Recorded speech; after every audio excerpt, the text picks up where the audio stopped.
Ian Burns walked into the house and was immediately struck by the aroma of fried chicken coming from the kitchen. He hung his jacket on the antique coat rack in the hallway just before his wife peeked around the doorframe. "Hi, darling." Lisa greeted him in her usual bright, cheerful manner, the same manner that had only irritated Ian lately. "Get yourself a beer. Dinner will be ready in 20 minutes. I prepared one of your favorite dishes." "Great," Ian replied, walking past Lisa to grab a beer from the refrigerator. If he noticed the offended expression on Lisa's face, he didn't bother to admit it. Lisa couldn't help but be hurt by Ian's apparent refusal to kiss her in greeting.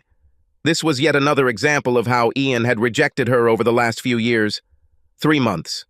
Earlier that day, Lisa had lunch with her mother to seek advice from her about what might be wrong, which, given her mother's wild imagination, was probably a mistake. "He's trying to distance himself from you, honey? Did you do something to upset Ian? You're not having an affair, are you?" Lisa was shocked by this question. "Of course not, Mom. Why are you even asking a question?" "Well, you must have done something, Lisa. Ian loves you." It was typical of her mother to take Ian's side, but the question of whether Lisa was having an affair sparked alternative thoughts. Did Ian have an affair? The thought of this scared Lisa to the core.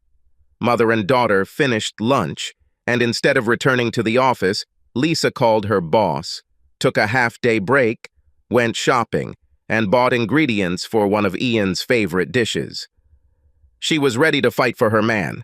As much as he hated it, Ian had to compliment Lisa on the delicious food. "It was good." "On what occasion?" "Nothing special. I just thought my man could use a nice home-cooked dinner." "I know we've both been busy with work and such, though I'd like to express my gratitude for how hard you've been working lately. All the extra time in the office." Lisa's mention of his extra time at the office caused instant anxiety in Ian, but he suppressed it, swallowing down the guilt. Lisa ignored the way Ian blinked and continued. "I have a surprise. I made a reservation for next weekend at that B&B in Ocean City where we stayed last year. I thought we could spend a couple of days hiking along the coast again. It was so good last fall." Last fall, Ian thought, when I was in love with his wife. Before the novel changed everything, Ian couldn't come up with a good excuse fast enough to avoid a weekend with his wife, so he just grabbed the first one that came to mind. "I may have to work next weekend." Lisa was ready. "No, you don't understand. I called Joseph this afternoon and made him promise me that you will have next weekend off." I didn't want to lose the deposit for the room. Lisa knew Ian's boss, Joseph. During the 3 years that Ian worked for Joseph at Genius Systems, Ian and Lisa attended many events with Joseph and his wife. Joseph became almost like a beloved uncle to Lisa. Another reason why if Ian divorced Lisa, his work life would be a living hell. Unless he can make Lisa look like the bad guy. It wouldn't be easy to make Lisa the reason for their divorce. Everyone loved Lisa. She was beautiful inside and out, and almost everyone knew that she was devoted to Ian. So why did he try to leave his beautiful, kind, loving wife? Because of another woman, of course. Ian met Carmen Benyon in line at a cafe across the street from his work. The brunette with the killer body was in front of him as they walked through the buffet. She filled her tray with the most expensive dishes, Ian paying more attention to her ass in those tight black pants than to what ended up on his own tray. Approaching the cash register, she rummaged in her purse, feigning bewilderment. "I know my wallet was here somewhere." The hungry patrons behind Ian began to grumble. The brunette turned to Ian, smiling. "Could you lend me $15, please? I will return the money next time." Ian was so captivated by this woman's smile, and her face, she was gorgeous, that he didn't think about when the next time would be. He had never seen her before. He would remember that face and those beautiful breasts, and he blurted out, "Of course," and to the lady at the cash register, "Put it on my account." The brunette's smile grew wider. "Thank you." Ian expected it to end there, and was glad when she sat down at his table. "I'm Carmen." Ian reached across the table. "Ian." He shook her hand. Being a handsome man with the air of a successful man, Ian wasn't too surprised when the young beauty joined him. He's always had luck with the ladies, ever since high school. In college, Ian was the guy his fraternity brothers stuck close to, waiting for the scraps to get their hands on. There were always some nice-looking leftovers there. As they ate, Ian looked at Carmen's left hand for the ring. Many years ago, before he met Lisa, Ian had an affair with a married woman. It didn't end well for Ian. The horned husband caught up with Ian outside his apartment one night. Unfortunately, Ian wasn't much of a fighter. To even greater regret, it was her husband. Ian finished with injuries. When Ian's father found out the cause of the injuries, the old man threatened to disown Ian if he pressed charges against his husband. He also told Ian that it was time for him to grow up and settle down.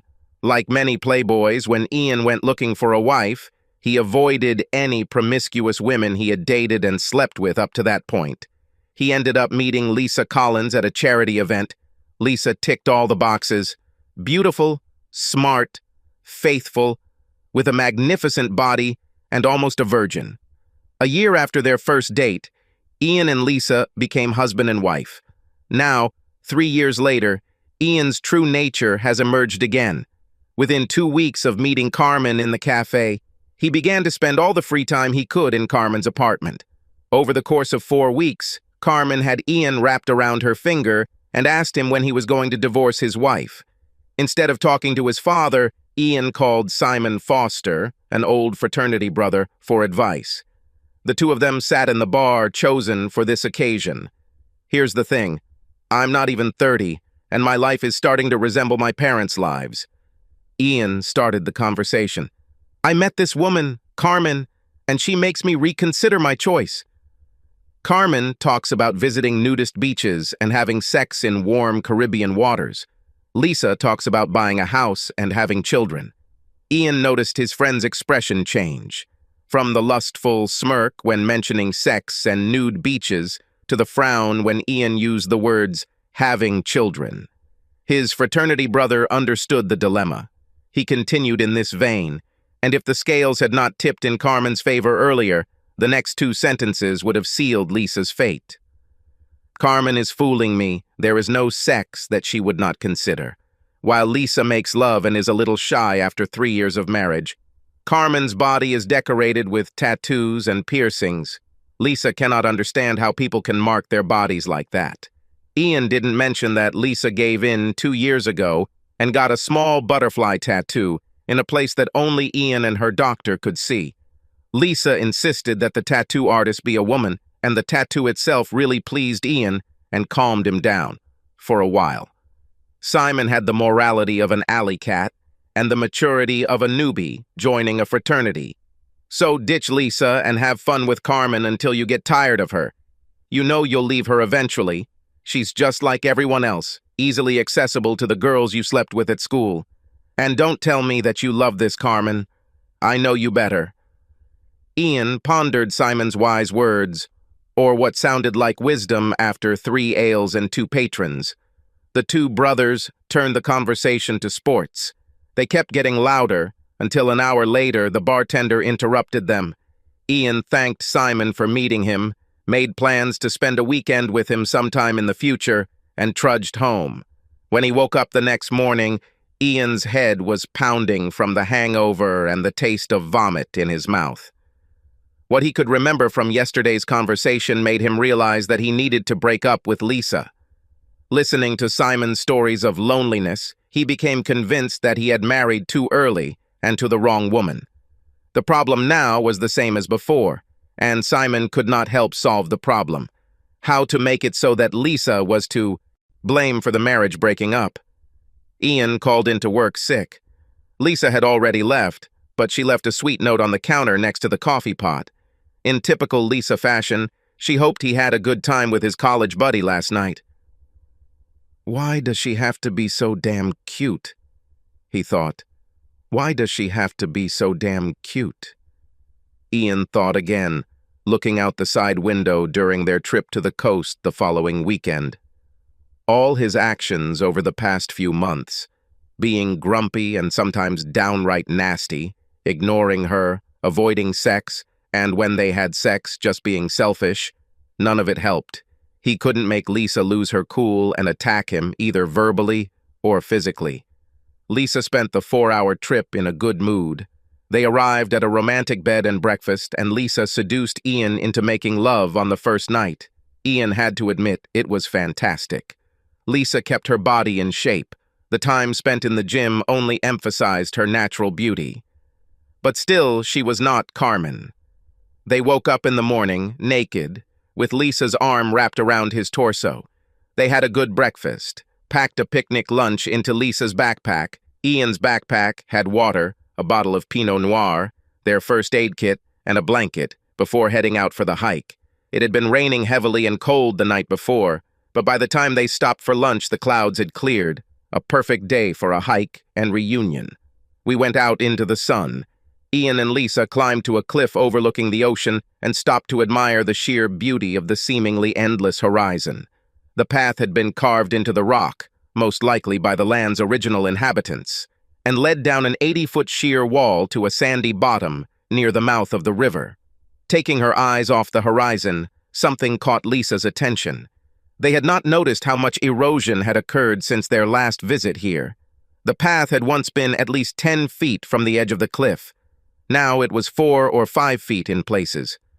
Lisa leaned down to look at the lily flower, no more than 2 feet from the edge, when the ground began to float. Sliding sideways, Lisa caught on a protruding bush root that prevented her from falling completely over the edge. But now her legs dangled, flailing, trying to find something to grab onto. "Ian, help!" Lisa looked at her husband, who froze in place. "Help!" she screamed louder, trying to bring Ian out of his stupor. "Give me your belt!" Lisa knew it wouldn't do her any good if they both fell off the cliff. Ian just stood there. He wasn't frozen in fear, he thought. Maybe this was the answer to his prayers. An easy way to get rid of your wife. None angry boss, or recriminations from their friends and family for leaving his wife and finding someone new. In fact, he would be perceived as unfortunate, someone in need of comfort. They exchanged glances that explained everything. Lisa realized that Ian was going to let her die. Ian realized that Lisa's last thoughts were her realization of his deception. "I'm sorry." Ian said this seriously. After all, he really loved her until recently. That was the last thing Lisa heard before the root broke and she plunged 80 feet into the sea. Her body was then carried further away by a combination of the receding tide and the current of a nearby river. Ian caught a glimpse of Lisa before the low fog offshore made it impossible to see anything. Perhaps she had already sunk. Ian sat on the ground and cried. Of course, an investigation was carried out. There were assumptions. That bastard pushed her off a cliff. People can be so cruel. Luckily for Ian, the investigators were thorough and competent. They found Lisa's footprints where she left the trail, they found fresh erosion, and where the bush had been before it fell. All the evidence supported Ian's testimony. Lisa left the path, came too close to the edge gave way, she grabbed a root, but it was not strong enough to support her weight. She fell down and either died from the fall or drowned. No one will ever know that Ian stood by and let her fall. Lisa's body was never found, which is not surprising given the proximity to the river. The Coast Guard searched for 3 days, but was unsuccessful. A week later, the backpack Lisa was wearing that morning was found on a beach 20 miles north of where she fell, supporting the belief that Lisa did not die in the fall, and the hope that her body was somehow, then, it will be found. But this never happened. The tragic story of the death of a beautiful young wife filled all the news broadcasts within a few hours. Ian wasn't surprised when he returned home on Sunday night to find his burner phone's voicemail filled with messages from Carmen. He left the phone turned off and locked in his briefcase, not taking the risk of taking it with him on a weekend with his wife. Ian listened to the messages, then called Carmen. Carmen answered the phone after the first ring. "Oh my God, Ian. I heard what happened to her." Carmen had never spoken Lisa's name, always calling her she, wife, or bitch, but today she refrained from using a more derogatory term out of respect for the deceased. Carmen also tried her best to keep the joy out of her voice as she feigned sympathy. Ian wasn't the only person who believed prayers were answered when Lisa accidentally fell off a cliff. Carmen tried not to consider the other possibility, that Ian pushed his wife so they could be together, although part of her was floored by the idea that Ian could love her so much. Carmen chatted nonstop for a minute. "When can I see you? Is there anything I can do? Why don't you come over so I can comfort you?" Ian couldn't get a word in and had to interrupt Carmen's monologue. "Carmen, stop for a second. You know they're going to investigate the accident. I will be under scrutiny for some time, at least until the investigation is completed. We need to remain calm and stay in the shadows. Trust me, I want to see you as much as you want to see me. We just need things to stay the same for a few days. Let everything be quiet, just a little longer. The good thing is that we can talk on this phone every night for as long as we want. Can you understand this?" It made sense, but Carmen had been waiting 3 months for Ian to leave Lisa. It was so hard to wait a few more days, especially now that Ian was free. If anything, it was harder because they couldn't meet for lunch or make love at Carmen's apartment like they did whenever Ian pretended he had to work late. Ian was no fool, so every evening he spent in Carmen's bed, he spent the evening at work, just in case the issue of Ian's overtime came up in Lisa's conversation with his boss. Carmen had a short temper and struggled to remain calm, as Ian explained that they would have to be careful for a while. She was already going crazy when Ian told her how Lisa had planned a romantic weekend at a bed and breakfast. She was so angry that she went out last Friday night and was picked up by some big hunk who seemed like he could turn her world upside down. In fact, Carmen was still in bed with her boyfriend on Saturday. During the day, they were watching TV, recovering from their 5th or 6th bout of sex, when the TV program was interrupted by news of a tragic incident involving a local woman. Carmen kicked the guy out, cleared away the takeaway boxes, beer bottles, and sheets before making the first call to Ian's burner phone. Carmen tried her best to forget how the guy made her squeal with pleasure. Ian brought Carmen back to the present. "Carmen, did you hear what I said? I said, I'll do my best to sneak out. I'll try to sneak away in disguise. Reporters hang out in the parking lot. I'll be there on Monday at 9. This was one of the things Carmen loved about Gina. The guy was so damn easy. Carmen raised her hand, looking at her little finger, which Ian was wrapped around, knowing that before the end of the summer there would be a ring on that finger. Ian was tense all day Monday. He had barely slept either of the last 2 nights. Every time he closed his eyes, he could see Lisa looking at him with that look, knowing that Ian would let her die. Ian realized that one of the reasons he had slept so poorly last night was because of Lisa's scent lingering on her side of the bed. Lisa always wore a light scent of Creed perfume, just enough for Ian to smell when he pressed himself against her neck.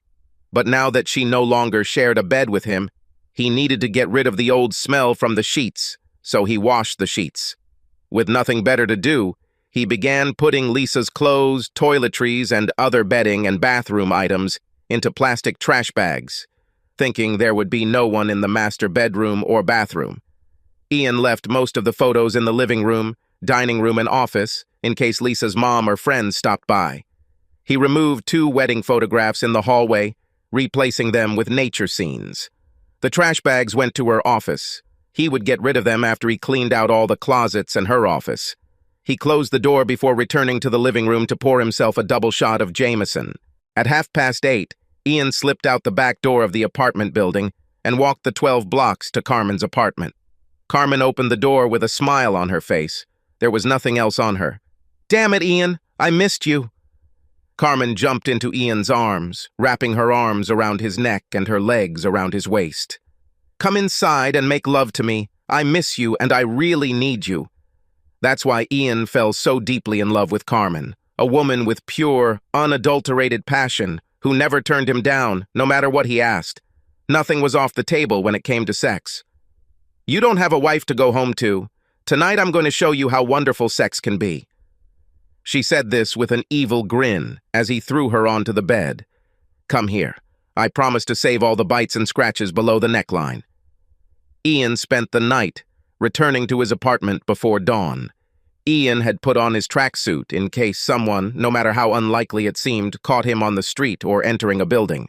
Although Ian hasn't met any of the neighbors in the 6 months since he and Lisa moved into the complex, the neighbors can be nosy and cause trouble, especially now that he's a celebrity.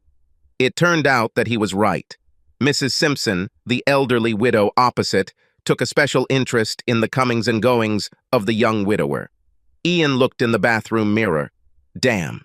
His chest was almost bleeding from the bites. He grabbed a hand mirror, his back riddled with scratches. Ian smiled, thinking that this was what was missing in his marriage: unbridled passion. Lisa's mother stopped by Tuesday night to sympathize with her son-in-law. It was a tense visit. If Frances Collins noticed the photos were missing from the hallway, she didn't mention it. They spent most of the short visit trying to find something to say to each other, but to no avail. As if things weren't awkward enough, Ian's cell phone rang as they sat in the living room. Ian tried to ignore it. "Are you not going to answer?" Frances asked. Ian looked at the display. It was Carmen, who had probably decided that it was now okay to call his regular phone. "No, just a few reporters or spam." The phone stopped ringing, and immediately the phone Ian had left on the kitchen table began to vibrate. It was obvious that the phone was buzzing in the next room, but they both chose to ignore it, as if ignoring the phone meant it didn't exist. Frances soon left. Despite the fact that Carmen was very worried, Ian decided to spend Tuesday evening at home. There were simply too many calls from reporters, friends, and family. So many people are either expressing their sincere condolences or simply trying to satisfy their voyeuristic urges to be part of a parody. Ian made arrangements with Donna Williams, Lisa's best friend, to hold a social funeral service within a month or two. Without a body, he doesn't have to worry about the grave farce. Ian started acting out his sad faces in front of the bathroom mirror. He collapsed onto the mattress, but something was wrong. Ian sat up and sniffed the air. "Creed," he said out loud. But he did not smell this smell after washing the sheets. Why now? He sniffed Lisa's pillow, thinking it must be from her. He took the pillow to the garbage chute by the elevators and returned to bed. Ian woke up the next morning and decided that he needed to clear the apartment of memories of Lisa. If anyone made a big deal about it, they would pretend they were too upset to constantly remind them of her. He was in his pajamas, boxer shorts, when he entered Lisa's office. He looked around. Something had changed. He somehow felt her presence, as if she had spent yesterday working in this room. Ian's logical brain knew that this feeling was just his conscience combined with a little bit of paranoia. Then he understood why. On the wall opposite Lisa's desk, there were 3 photographs, him and Lisa. Ian looked at the photos. Each photo was taken during their annual anniversary vacation. Ian couldn't remember when she'd put those photos together, but then again, he didn't spend much time in her office. But maybe that's why he felt her presence. He grabbed a plastic bag to put the photos in after taking them out of the frames. Then he began to clear the table. When she put their wedding photo on her desk, it was a smaller copy of one of the photographs he had taken from the hallway. He spent another half hour filling trash bags before deciding it was too early to deal with all this. He went to the kitchen and opened a beer. Ian was sitting in his underwear, drinking his second bottle of beer and watching some stupid morning talk show, when the bell at the front door brought him out of his daze. "Who is this?" He expected it to be just another reporter. "This is Carol. Can we go up?" Carol was another of Lisa's best friends. She had several. Cursing quietly, Ian pressed the button to unlock the front door before putting on his robe. As he passed by, he made sure that the office door was closed. Less than a minute later, there was a knock on the front door. Carol and her husband stood in the hall with sad expressions on their faces when Ian opened the front door. Carol had a dish in her hand. "Ian, we didn't want to bother you. We just thought we'd stop by and leave something to eat. I remembered how the last time you and Lisa came for dinner, you were delighted with my lasagna." Ian opened the door wider and stepped aside to let them in, thinking that this was his only way out. Carol stepped back but held out the dish. "No, we'll leave you alone. Just take a plate." Carol spoke these words, but it was obvious that she was having a hard time keeping herself under control. Ian took the plate and watched as they turned and walked down the hallway towards the elevators. He couldn't hear what Carol said to her husband after they left. "This poor guy. It's almost noon. The guy is still in his robe and smells of beer. He must be completely devastated." Ian called Carmen at work. "How about I come over for dinner tonight and stay the night? I'll be there at 6. Carmen was delighted and agreed to go to Sammy's for ribs, fries, and coleslaw. The two of them spent the night in her bed. Ian woke up early, ran home, and got ready to go to the office. As he was shaving, something caught his attention.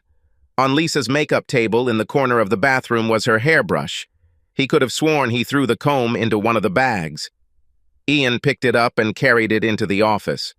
Throwing it into one of the trash bags, Ian looked down into the trash can. He could have sworn he emptied yesterday. Inside was a crumpled piece of paper. Ian picked it up and read 2 names in Lisa's handwriting: Peter and Darlene. Ian sat in Lisa's desk chair and thought back to that night almost 4 months ago. It was a week before he met Carmen. Lisa and Ian finished watching some stupid romance. There the couple got married, and the leading actress, Kate Hudson, is pregnant. Lisa was lying on the sofa with her head in Ian's lap. She looked into his eyes. "Have you thought about us having a child?" Ian stroked Lisa's blonde hair. "Yes, I thought about it, but don't you think that we are still young for such obligations?" Lisa sat down, laughing. "Young? Ian, you'll be 30. Even if I got pregnant today, I'd be 27 at birth. We would have been older than either of our parents when their first child was born."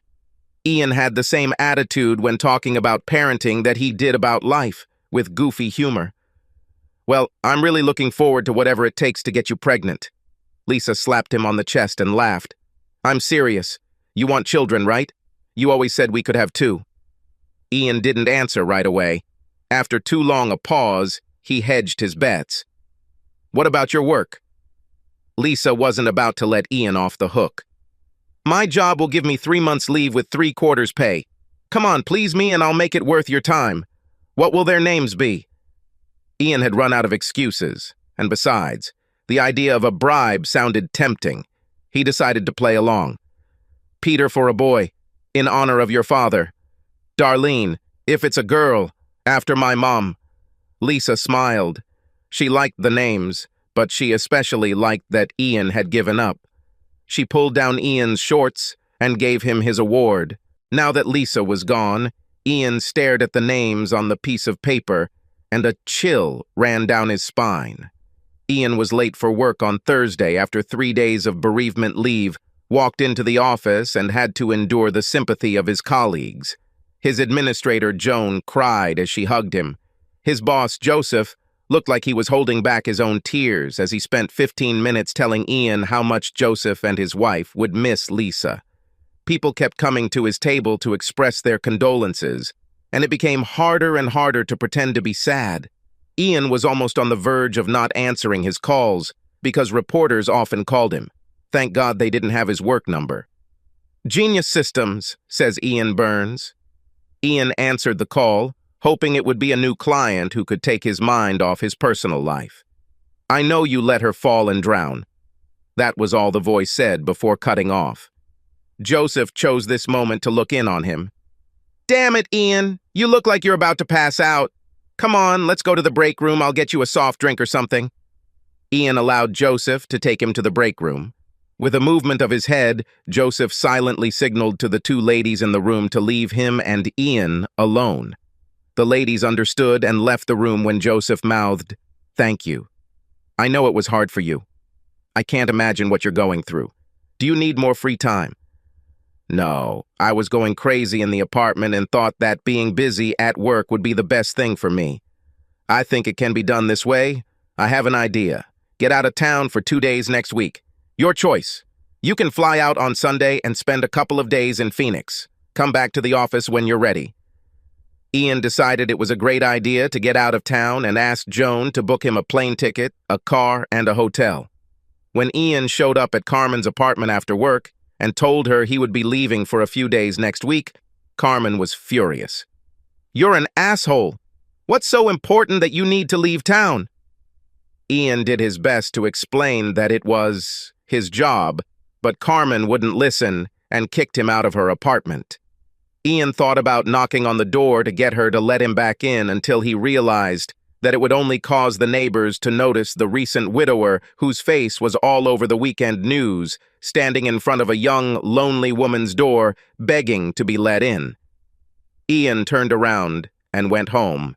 As soon as Ian walked through the door, he felt Lisa's presence again, and a chill ran down his spine. He turned around and went down to the pub to have dinner and a couple of glasses of ale. Meanwhile, a furious Carmen remembered the sexy guy from last weekend and called him. "Hey, big guy, this is Carmen. Remember me?" "Of course, honey. Are you calling because you want a rematch?" "Yes. Get your cute ass here. Do you remember where?" "I can't tonight. I'm visiting a school friend." "How about tomorrow or Saturday?" Carmen couldn't believe the words that came out of her mouth. "Take it with you. It might be fun." Carmen has done many outrageous things in her time, but everything that happened before tonight will seem trivial in comparison. She almost felt guilty about cheating on Ian, but justified it by saying that Ian was cheating on his wife. Besides, he didn't pay enough attention to her. And she'll make it up to Ian next Tuesday night when he returns, if she can, if it doesn't hurt her too much. Ian finished his third IPA and walked back to his apartment. He called Carmen, but she didn't answer, and he didn't want to leave a voicemail, so he hung up. 10 minutes later, his phone rang. It was Carmen. "Ian, did you call?" "Yeah, baby. Can I come over?" "Not today, Ian. You've made me angry, and maybe it's time for you to think about how hard it is to wait for you. I waited while you were married, and now I'm sitting here all alone because you're leaving on a business trip." "Not until Sunday. I could spend tonight and the next 2 nights with you." "No. We'll talk tomorrow." Carmen ended the call and went back to what she was doing before the phone rang. "Who was that?" the guy asked, playing with her breasts. "My boyfriend. I called him back just to make sure he wasn't coming tonight. So where are we?" Ian looked at his phone and cursed. Opening another beer, he made his decision, but he would wait until morning to call Carmen and tell her. He undressed and headed to bed. As soon as his head hit the pillow, he smelled Creed. Ian jumped out of bed. "Son of a bitch!" and tore the sheets off the bed. He ran to the kitchen for a garbage bag, throwing in sheets, pillows, and a mattress pad, even a blanket. Walking through the hall, he opened the linen closet and put an extra set of sheets in his bag, got dressed, and headed to his car. Ian drove to Walmart, but before entering the store, he drove around the back of the store, where he found trash containers next. To the loading dock, Ian threw the bag into the dumpster and was returning to his car when the guy at the loading dock screamed, "Hey, buddy, you can't throw your trash out there." Ian didn't pay attention to the guy and drove to the entrance of the store, went in and bought new pillows, sheets, and a blanket. The Walmart employee swore at his ass, then looked into the dumpster to see what the guy had thrown out. Every now and then he tells a story about something he found in a bag, and no one who heard the story ever had a reasonable idea why a guy would throw out perfectly nice, clean linens. Early Friday morning, after another sleepless night, Ian dialed Carmen's number, trying to catch her before she left for work. Carmen answered the call in a sleepy voice. After all, she only got 4 hours of sleep after kicking out 2 studs at 2 in the morning. "What do you want, Ian?" Carmen wanted to appear upset by making Ian stand on his tiptoes and kiss her notorious feet. "What I want is for you to move into my apartment tomorrow. I'm taking the day off to get the rest of Lisa's crap out of here. You can move. I need to go to Phoenix for 2 nights, but only for 2 nights. I'll be back on Tuesday evening." Carmen was in high spirits when she heard the words, "when you move." She hoped that it would happen soon, but it turned out even earlier than expected. Her lease was due to expire at the end of next week, and she didn't want to renew it. Driving past Ian's complex, she couldn't believe how nice it was. She imagined herself living there. There was even a swimming pool and a gym. It was all much nicer than her crappy apartment building. In high spirits, but knowing how to unsettle a guy, she answered, "Let me think about it. I'll call you in the evening after work. Please, Carmen. You'll see, we'll make a great couple. Just give us a chance." It took all of Carmen's willpower not to burst out laughing. The guy was hooked like a fish on a fishing rod. "I'll call you in the evening, Ian." She ended the conversation. This was the second time she ended the conversation without telling Ian that she loved him. Ian spent 3 hours Friday morning preparing for his trip to Jefferson Industries. After Joan emailed all the materials Ian needed for the meeting, he spent the rest of the day searching through every drawer, closet, and generally everything he could find of Lisa's things. The clothes will go to the nearest Salvation Army donation box and the rest will go to the recycling bin. Ian spent that evening filling bags. From time to time, he came across some souvenirs from their life together. There must have been a time when we were happy, he thought to himself, although he hated to admit it. On Friday at 7 in the evening, Carmen called from her car to be let into the building. Ian rushed down and helped with her 2 suitcases. "You can help me with the rest of my things later. My lease ends in a week from today, so we have time. The furniture was in the apartment, so we don't have to worry about heavy things." Carmen kissed Ian on the cheek and smiled as she entered the elevator. "I thought you got rid of all her things?" Carmen was in the bedroom, putting her things in the closets and chest of drawers. "What are you talking about? Everything that belonged to Lisa has already disappeared." Ian was already wondering if this was a mistake. Everywhere Carmen went in the apartment, she made some comment about how things should be different. Ian continued to say, "Whatever you want," and continued to watch the baseball match. He had told her which dresser to use in the master bedroom, and now she was nagging him from there. Carmen entered the living room and stood in front of the TV. "That's what I'm talking about. It was in one of the dresser drawers." Carmen held up the sexiest pair of thongs imaginable. "You always told me that your wife is a prude. No prude has ever worn such a thing." Carmen threw them in Ian's face. He took a breath and couldn't believe it. The smell of Creed. Just a hint. When will this finally stop? He thought. She never wore them. Even Ian knew it wasn't convincing, but he knew for sure it was true. He couldn't remember Lisa wearing them, as she claimed thongs were uncomfortable. Carmen looked at him as if he had grown a third eye. Bullshit. Carmen recognized the smell. It was Creed, the same perfume that Ian bought Carmen as a gift a couple of months ago. Now she knew why. It was the same scent that his wife used. Ian didn't want to get caught, so he gave his girlfriend the same scent as his wife. Very clever. This only made Carmen even more angry. "You're an idiot." Carmen returned to the bedroom to finish unpacking. Poor Ian spent his first night together with Carmen trying to make love and was rejected.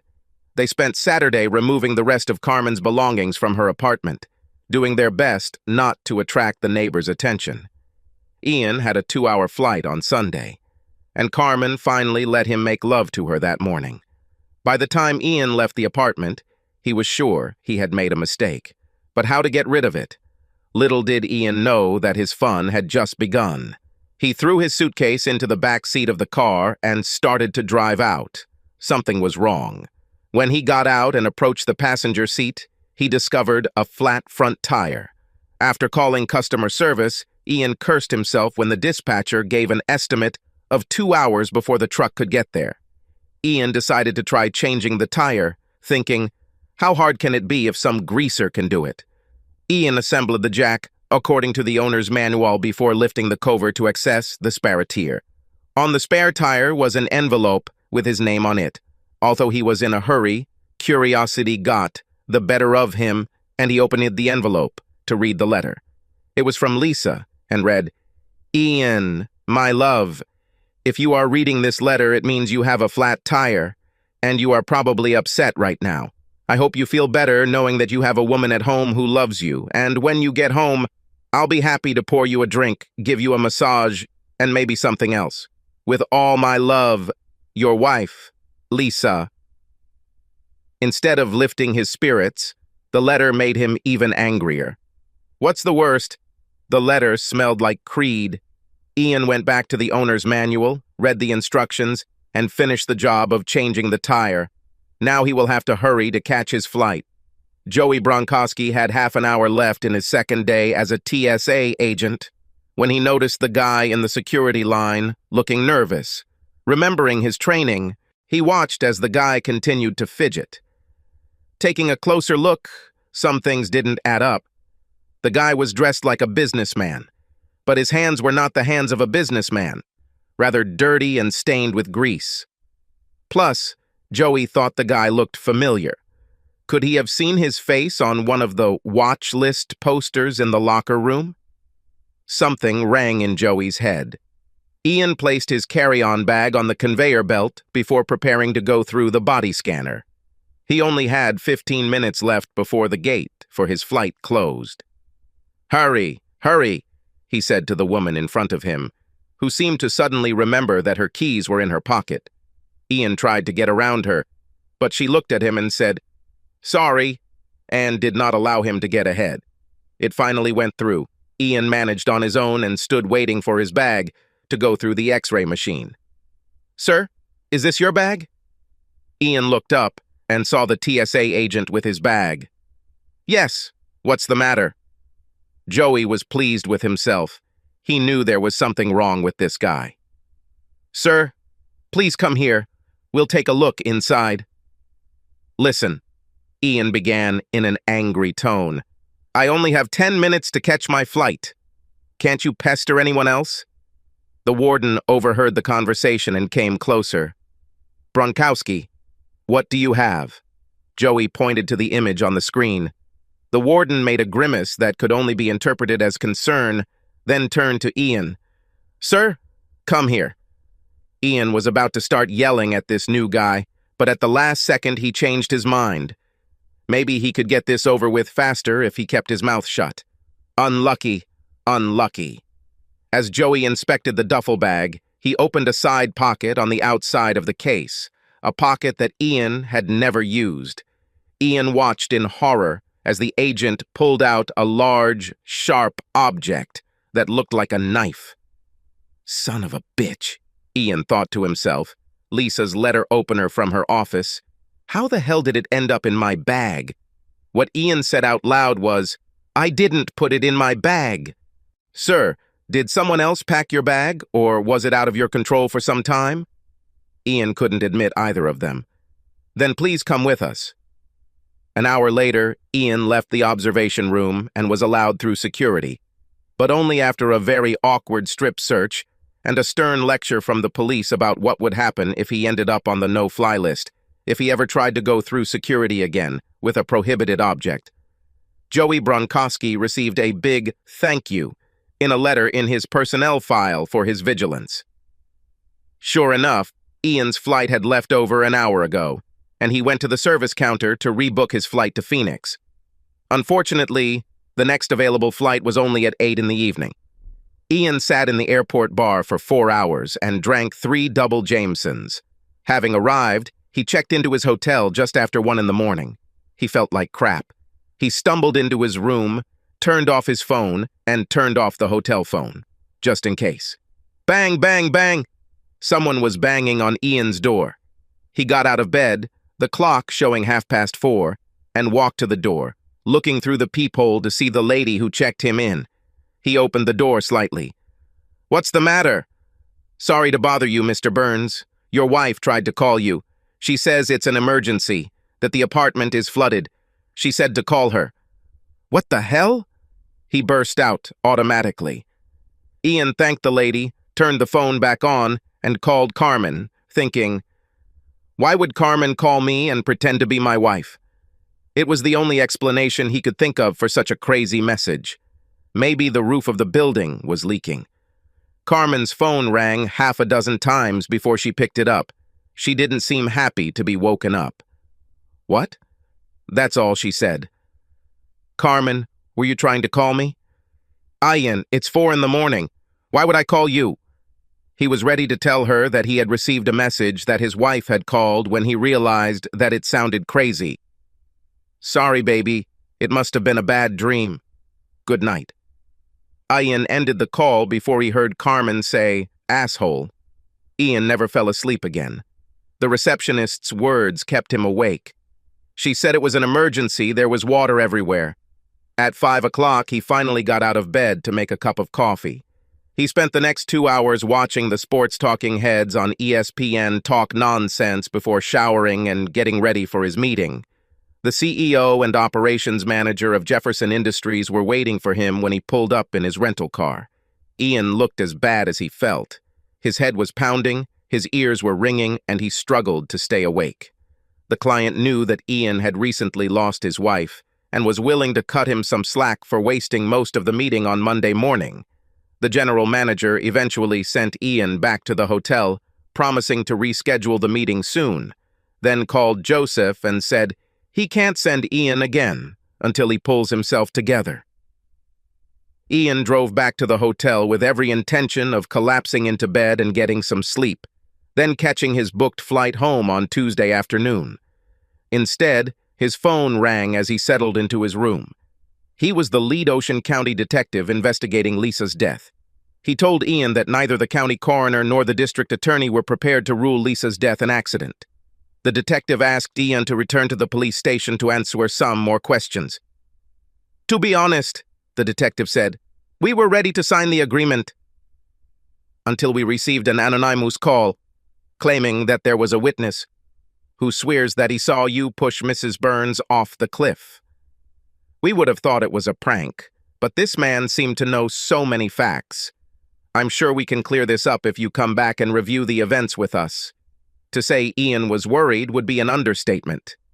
He knew he didn't push Lisa off the cliff, but how many times had innocent men been convicted?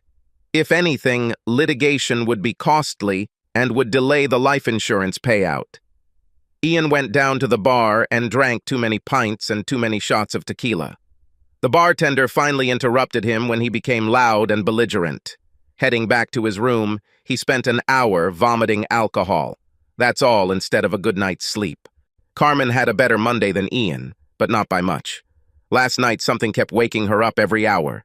As soon as she fell asleep, a quiet buzzing sound would start, but only for a few seconds, long enough to wake her up, but not long enough to track where the sound was coming from.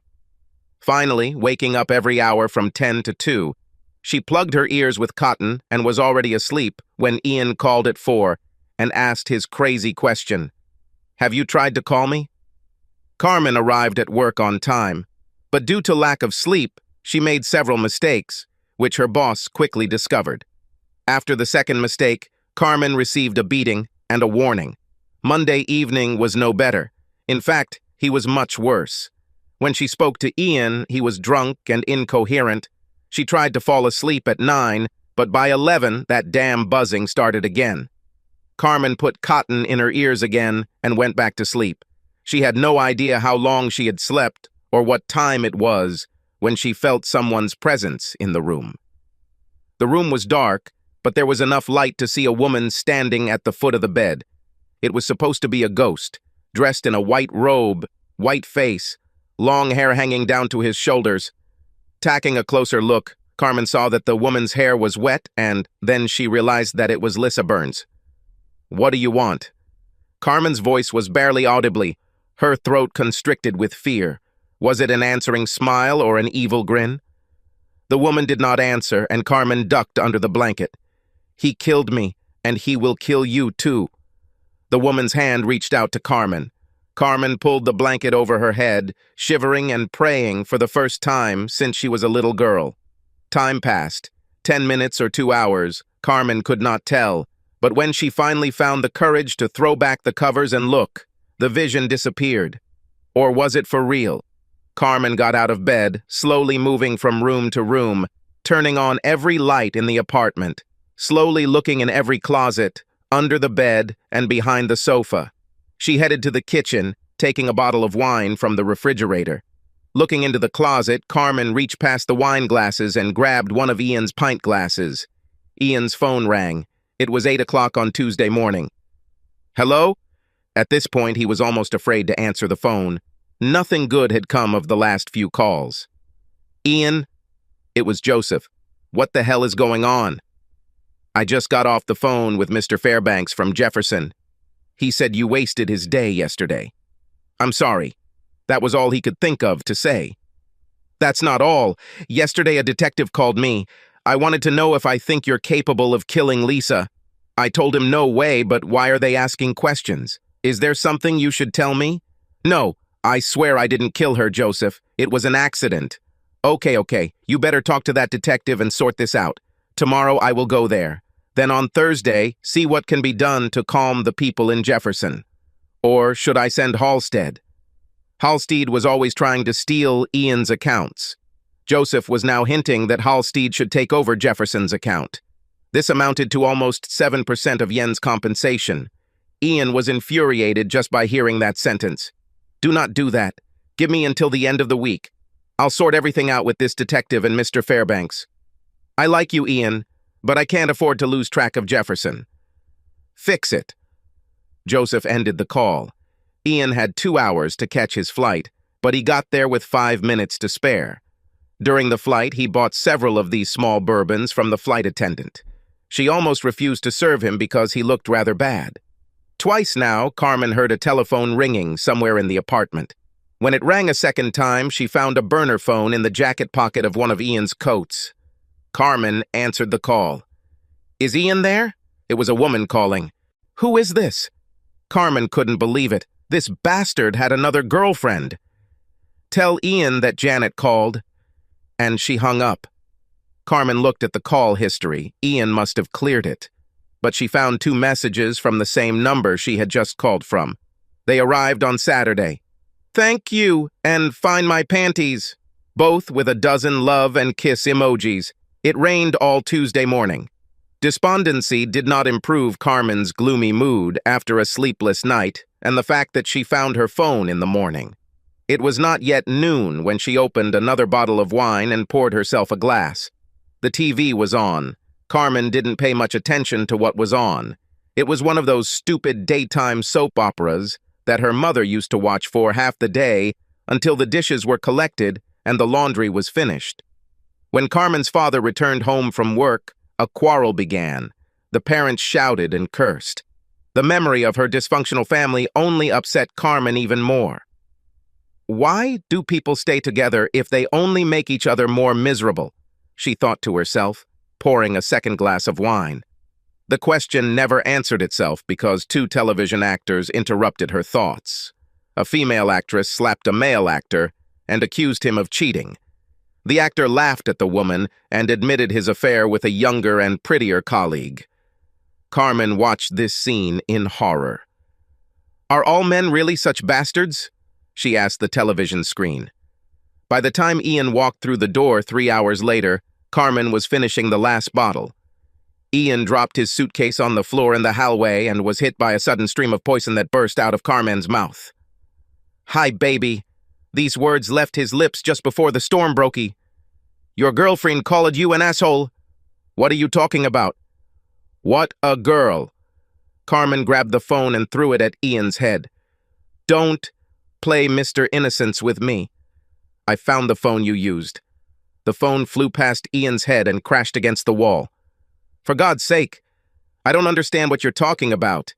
You are drunk. Carmen was becoming hotter and more frantic with every second. How dare Ian try to talk her way out of this?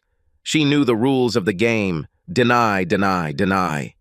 He's been using a burner phone to communicate with her for the last 3 months, and now he's trying to deny that he has another phoning for another bitch. She ran to where the phony had fallen to the floor, picked it up, and poked him in the chest. Here, just read the messages she sent. Between 3 drinks on the plane and a lack of sleep, on top of a disastrous trip, and a lousy flight in a thunderstorm that left the plane shaking like a leaf in the sky, Ian was having a hard time processing what Carmen was screaming about.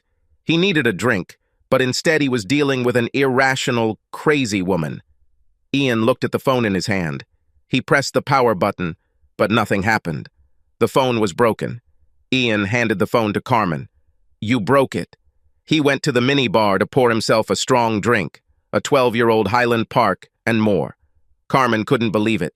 The evidence is gone. Now Carmen started screaming louder. You son of a bitch! It was there. Her messages to you. The calls she made were in the history log. They were there. Ian finished the first glass and poured a second. You're crazy. There is no other woman. His voice pierced Carmen to the core. Go take a shower and sober up. We'll talk when you're not drunk. Ian opened the sliding doors to the balcony and stepped out to get some fresh air and get away from this crazy woman. He lived with Lisa for 3 years and had never experienced anything like this. He didn't know how to cope with it. It's best to just leave. He began to close the sliding door when it slipped from his hands. Don't tell me to sober up. Don't tell me you're not going to leave me for another woman. I saw the messages. You'll pay, bastard. I hate you. I will kill you. Carmen pushed Ian in the chest. Under normal circumstances, Ian would have pressed his back against the railings surrounding the balcony. The railings were built to the latest standards and high enough that no one could fall.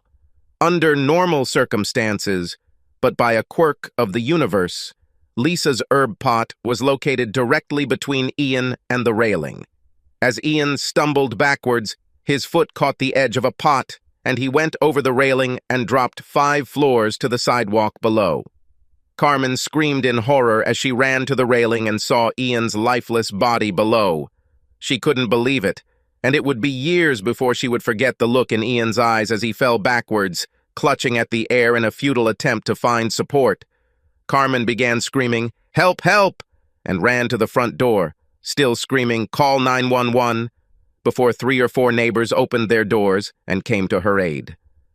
2 neighbors called the police on their phones as soon as they realized what Carmen was trying to say.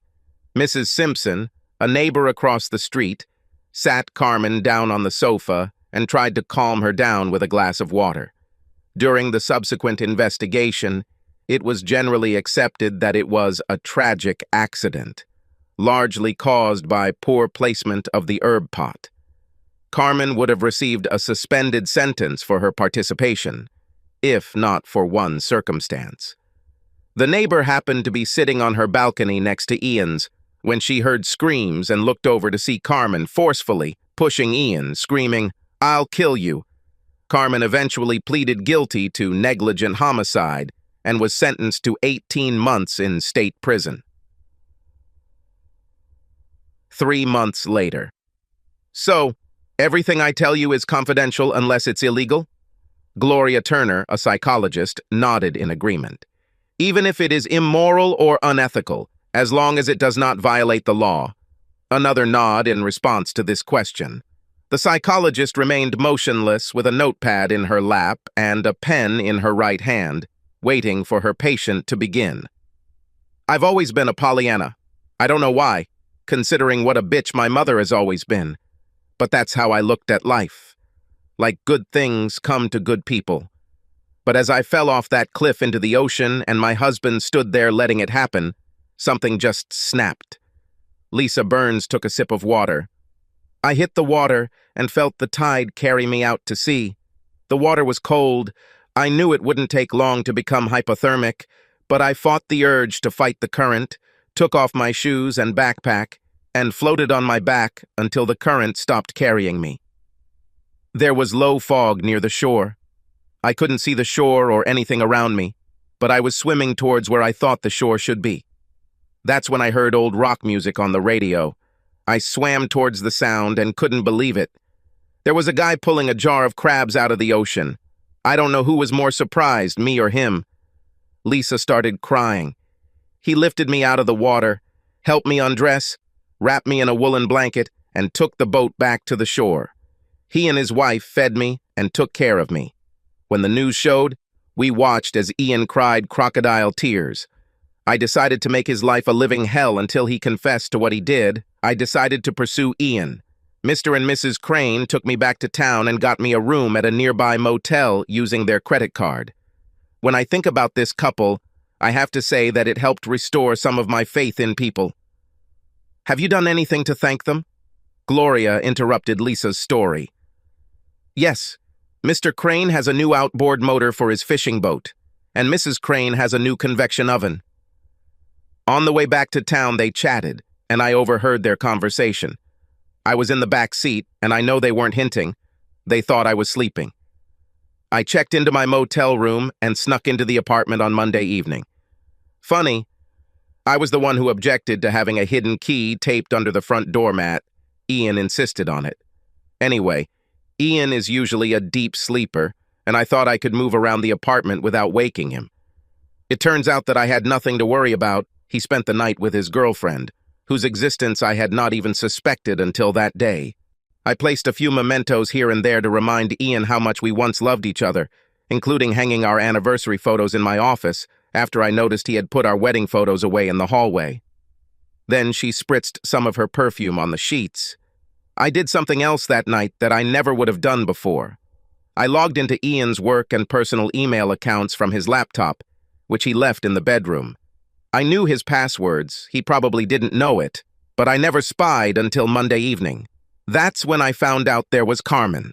She emailed him after hearing the news of my disappearance. She couldn't reach him on the burner phone they used to communicate, another thing I learned, and was worried about him.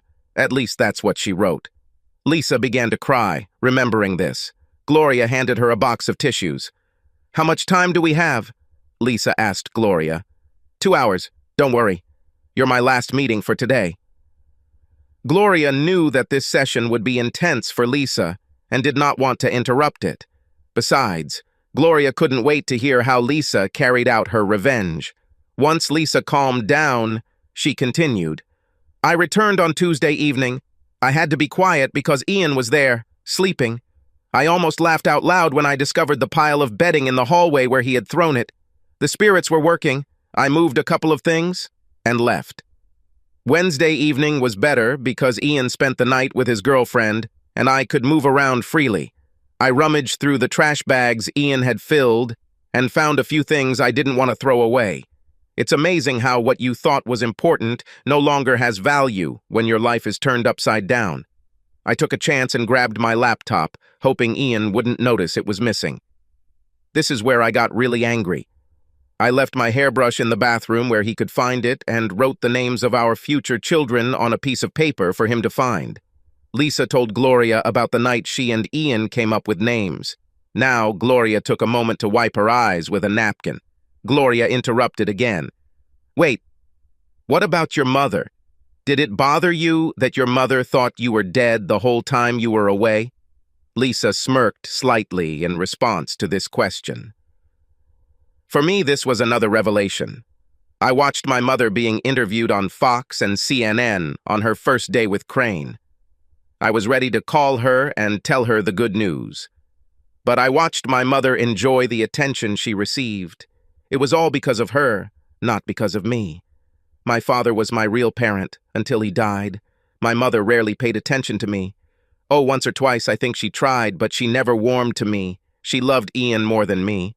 I tried to be a good daughter, the whole Judeo-Christian honor your mother thing and all that. But it was mostly a facade on our part. Lisa paused. "Can I have some more coffee?" Both women stood up to pour a second cup. I'm not going to bore you with every detail of what I did over the next few days. I actually called him at work on Thursday, changed my voice and told him I saw him let his wife die. I told the police the same thing a few days later. After reading his email, I had a copy of his route, so on Sunday morning I flattened one of his tires and left a love note in the spare tire compartment. After I found out his girlfriend was moving in with us, I got creative. I bought the phone at Walmart and put it in one of his coats in the closet. I called this number when I found out she would be there alone and asked to speak to Ian. Told her I was his other girlfriend and she should ask him to call me. I texted saying I enjoyed our time Tuesday night and asked if he found the underwear I left there. How she screamed. Lisa smiled, remembering how much fun she had when she pissed Carmen off. The best part was sneaking into the apartment in the middle of the night and ghosting her. This was after I called Ian's hotel and asked the receptionist to wake Ian up with the news that his wife was trying to contact him. Gloria couldn't help herself. None of this is illegal. In fact, I think it's pretty damn inspiring. From what I read in the newspapers, I understand that you are not accused of any crime. But I guess I feel a little sorry for Carmen. She was charged with negligent homicide and could end up serving a few years in prison. Seems harsh. Lisa shook her head.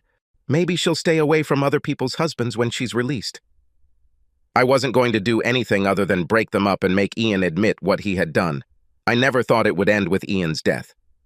Gloria, being a married woman herself, thought that this might serve as a lesson to other potential husband snatchers. Perhaps Lisa was right. She nodded silently and let Lisa finish. I think if the police want to get upset, they can make a mountain out of a molehill because I faked amnesia for 10 days. But they would have to prove that I didn't have amnesia, and they didn't seem too interested in finding out where or why I was hiding. Gloria stopped taking notes and looked up. Well, Lisa, you gave me a great backstory in this first session. What do you want to get out of our future sessions? 3 things. I want to trust people again, see the best in them. I've become jaded, and I don't like it. Secondly, I want to understand why Ian couldn't love me as much as I loved him, where everything went wrong. And third, I want to be able to spend the $500,000 I got from Ian's life insurance without feeling any guilt. Subscribe to our channel so that your second chaff doesn't cheat on you, and go ahead and listen to the next story, because this story is nothing compared to the next one. If you're under 18, don't even think about listening to the next one.